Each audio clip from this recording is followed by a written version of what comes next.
Kalau saja di dunia pertambangan ini kita bisa menghapus celah-celah korupsi, maka setiap kepala orang Indonesia itu setiap bulan akan mendapat uang 20 juta rupiah tanpa kerja apapun. Setiap tuh anak kecil dan sebagainya. 20 juta setiap bulan gratis dari negara. Itu Abdul Samad. Dan itu diliput oleh semua media. Oleh sebab itu jejak digitalnya masih ada. Saudara bayangkan betapa besar korupsi dunia pertambangan ini sejak saat itu. Dan sejak sebelumnya mengapa kita melakukan reformasi. Itu 20 juta. Itu baru pertambangan. Belum kehutanan. Belum perikanan. Belum pertanian. Apalagi? Apalah? Korupsi, saudara sekarang noleh kemana aja ada korupsi kok. Noleh nih ke hutan, ada korupsi di hutan. Noleh ke udara, kok ada pesawat udara, korupsi di Garuda. Ada asuransi, wah ada asuransi. Koperasi, korupsi. Semua ada korupsinya. Nah ini sebenarnya mengapa kita dulu melakukan reformasi. Sorenya orang yang lapor saya tuh datang, mengucapkan terima kasih Pak. Terima kasih.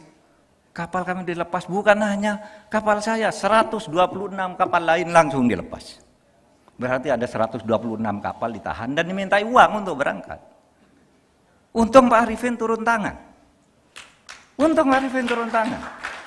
Dan itu saudara, situasi tahan-mahan bagian dari mafia, tambang, mafia apa gitu. Administrasi di daerah. Saya tidak tahu apakah hadir di sini. Tempat itu diingat aja pernah ada enggak. Sesudah itu saya telepon Pak Arifin, terima kasih Pak Arifin udah selesai. Ternyata kapalnya bukan hanya satu, yang lain turut berterima kasih. Karena Bapak lepas satu, pegawainya di sana takut, dilepas semua akhirnya. Semuanya jadi lancar. Nah saudara, ini artinya apa? Artinya kita itu ya, kalau di pemerintah pusat itu sudah jelas kebijakannya dan tindakannya terhadap kasus-kasus konkret. Tapi kadang-kala orang, wah pemerintah itu korupsi itu dibiarkan. Kadang-kala di bawah masih kayak gitu, tidak berubah. Saudara sekalian, saya sudah punya naskah dan substansinya tadi sudah disampaikan oleh Bu Asmarni, staf ahli saya. Yang tadi menyampaikan sambutan sudah menyampaikan pokok-pokok tadi yang hampir sama dengan ini. Saya hanya akan memberi penekanan sebagai kebijakan. Oleh sebab itu saya ingin sampaikan dulu 3 hal sebelum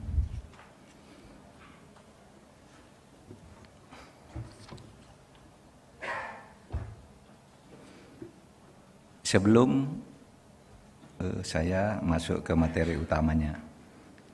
Materi utamanya tadi sih sebenarnya sudah dan nanti akan diperbanyak nanti oleh keynote speaker kita Pak Arifin. Jadi saya berterima kasih kepada Pak Arifin. Acara ini udah ditunda beberapa kali karena saya bersepakat bersama Pak Arifin untuk hadir bersama. Ketemu hari ini untuk hadir bersama. Hampir batal karena saya kemarin ada undangan harus hadir ke Papua hari ini, peresmian asrama Nusantara. Jadi sebuah asrama di Papua yang nanti dihuni oleh berbagai suku. Presiden hadir di sana. Tapi saya ada penting dengan presiden sehingga saya ingin ketemu di Papua. Meskipun sebentar karena ada hal yang sangat penting saya harus dengar langsung. Lalu Presiden menjawab, kalau gitu Pak Mahfud tidak usah ke Papua, tunggu di Jakarta saja. Karena di Papua tidak ada waktu dan kalau saya ke sana nanti akan selisipan terus. Sehingga saya tidak jadi berangkat dan saya bersama Pak Arif. Saya bisa menemani Pak Arifin dan saudara semua untuk hadir sendiri. Ceramah saya itu sudah ada rekamannya sebenarnya. Tapi saya hadir sendiri. Yang kedua, saudara, di luar kata ini pertambangan mineral utama, Saya kan cerita bahwa pada tahun 2013-2014, jejak digitalnya nanti dicari aja di Google, pasti masih ada. Itu ada informasi dari Kepala PPATK waktu itu, Abdul Somad, ya Pak Abraham Samad, yang mengatakan begini, kalau saja di dunia pertambangan ini kita bisa menghapus celah-celah korupsi, maka setiap kepala orang Indonesia itu setiap bulan akan mendapat uang 20 juta rupiah tanpa kerja apapun. Setiap tuh anak kecil dan sebagainya, 20 juta setiap bulan gratis dari negara. Itu Abdul Samad, dan itu diliput oleh semua media. Oleh sebab itu jejak digitalnya masih ada. Saudara bayangkan betapa besar korupsi dunia pertambangan ini sejak saat itu dan sejak sebelumnya, mengapa kita melakukan reformasi. Itu 20 juta. Itu baru pertambangan. Belum kehutanan. Belum perikanan. Belum pertanian. Apalagi? Apalah? Gilanya korupsi di negara kita ini. Dan saya masih pegang ini karena Abdul Samad ketika itu mengatakan studi tentang ini, dia mengundang ahli dari Amerika. Diskusi di KPK itu apa yang terjadi. Wah, dihitung Pak, dunia pertambangan pokoknya potensinya tutup, jangan ada korupsi. Setiap kepala dapat 20 juta rupiah pada saat itu. Itu yang saya ungkap kemarin ketika ribut-ribut mafia tambang, belum yang lain ya, sehingga saya katakan bahwa korupsi. Saudara sekarang noleh kemana aja ada korupsi kok. Noleh nih ke hutan, ada korupsi di hutan. Noleh ke udara, ada pesawat udara, korupsi di Garuda. Ada asuransi, wah ada asuransi. Koperasi, korupsi. Semua ada korupsinya. Nah ini sebenarnya mengapa kita dulu melakukan reformasi. Itu satu. Yang kedua, beberapa waktu yang lalu itu saya punya pengalaman dengan Pak Arifin sebagai Menteri SDM. Saya tidak tahu kalau waktu itu Pak Arifin sedang sakit kena COVID. Saya dapat laporan dari seorang pengusaha, Pak, kapal saya ditahan. Padahal Pak Arifin, Kementerian SDM sudah menyatakan semua kapal yang mengangkut batu bara sekarang harus dilepas, diberi izin keluar lagi, karena waktu itu kan tidak boleh keluar, lalu beberapa hari kemudian lepas. Itu ada saja di suatu tempat, kapalnya itu harus dibawa ke Hong Kong. Kalau hari Jumat dia belum sampai berarti melanggar kontrak, puluhan miliar dia rugi, sehingga dia lapor, kalau saya tidak dapat izin untuk berangkat hari ini, saya akan tinggalkan kapal ini. Dia akan melapor bahwa itu ditahan oleh pemerintah Indonesia. Saya telepon Pak Arifin, Pak. Mulanya saya begini, telepon tidak diangkat, lalu saya dapat WA, ada perlu Pak Menko dari Pak Anu. Iya Pak, saya mau ngomong. Telepon. Itu ada kapal ditahan. Kan Bapak udah ngumumkan harus dilepas. Iya, kenapa? Di mana itu di kapal? Di sana Pak. Tolong kirim nomor kapalnya kepada saya. Nomor izinnya, tujuannya mana? Saya kirim. Nih, kasih. Saudara, sorenya orang yang lapor saya tuh datang, mengucapkan terima kasih Pak. Terima kasih. Kapal kami dilepas, bukan hanya kapal saya, 126 kapal lain langsung dilepas. Berarti ada 126 kapal ditahan dan dimintai uang untuk berangkat. Untung Pak Arifin turun tangan. Dan itu saudara, situasi tahan-mahan bagian dari mafia tambang, mafia apa gitu, administrasi di daerah. Saya tidak tahu apakah hadir di sini tempat itu, diingat aja pernah ada enggak. Sesudah itu Saya telepon Pak Arifin, terima kasih Pak Arifin, udah selesai. Ternyata kapalnya bukan hanya satu, yang lain turut berterima kasih. Karena Bapak lepas satu, pegawainya di sana takut, dilepas semua akhirnya. Semuanya jadi lancar. Nah saudara, ini artinya apa? Artinya kita itu, ya, kalau di pemerintah pusat itu sudah jelas kebijakannya dan tindakannya terhadap kasus-kasus konkret. Tapi kadang-kala orang, wah pemerintah itu korupsi itu dibiarkan. Kadang-kala di bawah masih kayak gitu, tidak berubah. Makanya kita adakan pertemuan hari ini. Tata kelola pertambangan mineral utama, perspektif politik, karena juga ada unsur politiknya kadang-kala. Permainan itu di backing oleh politik, lalu hukum. Penegakan hukumnya mungkin bermasalah dan itu mengganggu situasi keamanan di daerah. Ada demo, ada pembakaran, ada apa, penganiayaan dan macam-macam. Nah itulah sebenarnya yang ingin saya katakan hari ini. Seluruh materi yang sudah disiapkan, tadi materinya sudah sampai, saya tidak perlu menyampaikan lagi. Saya hanya akan menatakan di bagian terakhir masifnya pertambangan yang belum sesuai dengan ketentuan peraturan perundang-undangan mengakibatkan penurunan kualitas lingkungan hidup, kerugian keuangan negara dari sektor pajak, royalti, retribusi, dan permasalahan Kamtipmas ini tadi, serta kesejahteraan masyarakat yang dapat mengaruhi stabilitas nasional di bidang politik, hukum, dan keamanan. Seperti demo-demo yang sekarang viral itu kan hal-hal yang seperti ini. Memang itu bercampur juga dengan calo, bercampur juga dengan Markus.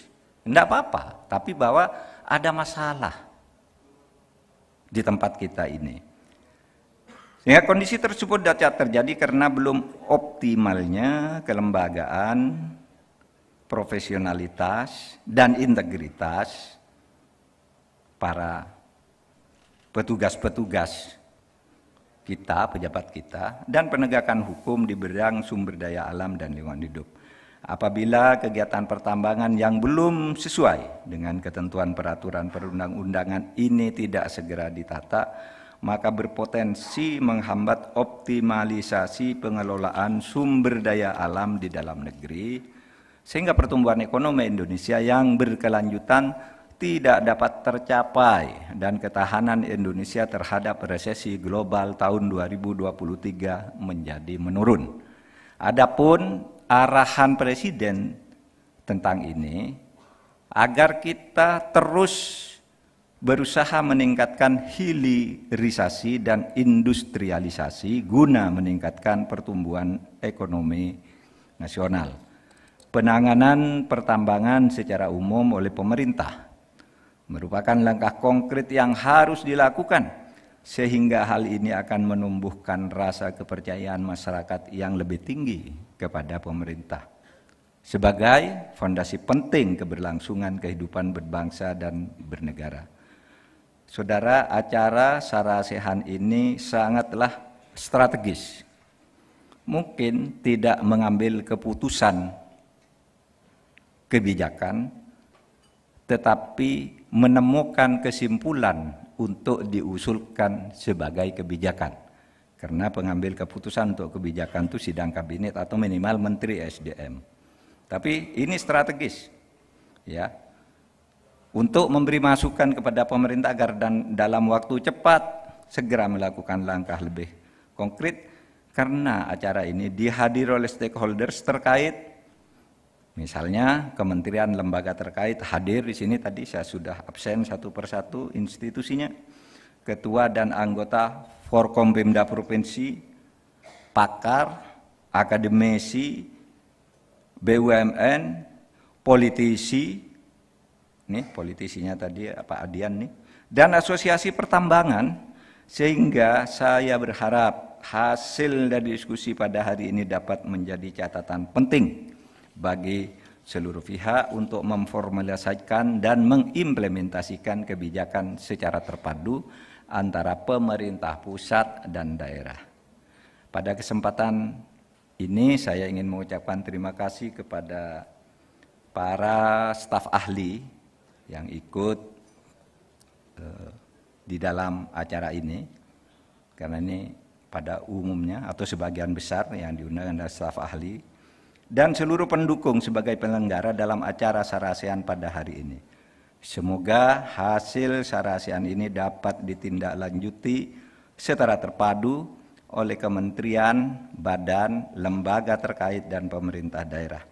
Marilah kita bersinergi, berkolaborasi, dan bersama-sama menghilangkan ego sektoral demi menyelesaikan problematika pertambangan secara umum, khususnya pertambangan mineral utama yang begitu kompleks.